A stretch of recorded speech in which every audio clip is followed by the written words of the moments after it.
Bisan wala mo nang utana, sayo ko ni gawas karon. Usa sa akong mga trabaho kay maghatod og kuha sa akong mga kauban sa airport kung naay mo bakasyon. Good morning Dubai and have a lovely day natong tanan. Sugod ng school rush. Ingon ani jud diri sayo kayo mokuha ang mga school bus. Syempre sa usa ka school bus daghan na silang mga estudyanteng hapit-hapiton. Mao nang sa case sa akong anak nag-carpool siya. Kay sa carpool or car lift gamay ra sila so dili kayo siya kinahanglan sayo mo mata. Time check 5:51 AM. So imagine na ninyo unsa ka sayo mangmata ang mga estudyante dire. Ing arong orasa na sila sa school bus niya ang klase mag-start around 7:20. Ing arong orasa hapit-hapit tanan dag ang atong makit-an. O mohapit sa tag-gasolinahan, magpatubil una ta. Bahala gway sud atong bulsa basta natay gasolina. Siguro mostly ninyo naghuna-huna nga hayahay kay kog kinabuhi dire kay disakyanan. Mag-disclaimer ko, dili niya ako ang sakyanan. This is company car. Dire mang good medyo gastos gyud na kay imuhang sakyanan. Kay kinahanglan na kay insurance. Dili kay renew sa RTA dire og wala kay insurance.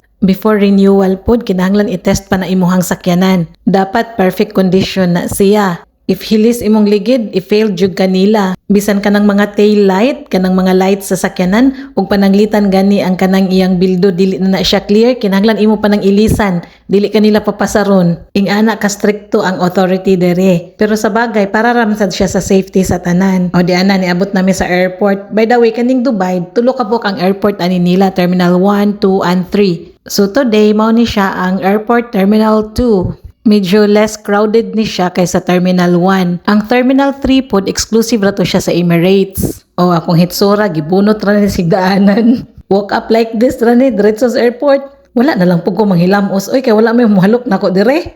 O ato sa nisagulan og behind the scene gamay. Bye. See you. Enjoy your vacation. Thank you.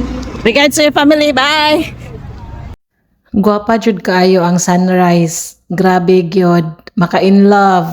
Romantic kaayo ang pagsubang sa ilang adlaw dire. Let the beauty of the sunrise keep your heart warm. Makabalak jud ta sa iyang kaanindot. I love sunrise because it's a blessing. Like for me, it's a sign of new beginning, new hope, new life, a new day to redeem yesterday's failures. O diba? May chance pa ta. Maunang nagtanaw ko aning sidlak sa adlaw, mapasalamaton kayo ko sa Ginoo. Nga gihatagan na pug kong laing higayon. Sayo pa man, unya ang ako ang trabaho mag-start og alas 10. For sure, matug jud kog balik ani inig-abot sa balay. Kaya akong mga kauban sa balay, nangatug pa man pud turon. So ang oras 6:43 sa buntag, pero tanawa ang temperature 30 degrees ing ana kainit. So exactly 1 hour sa matugtag balik. So now I actually have to say that Sa iyo pa. Stare with smile. Kinastir-dastir yung taon ta. Bye!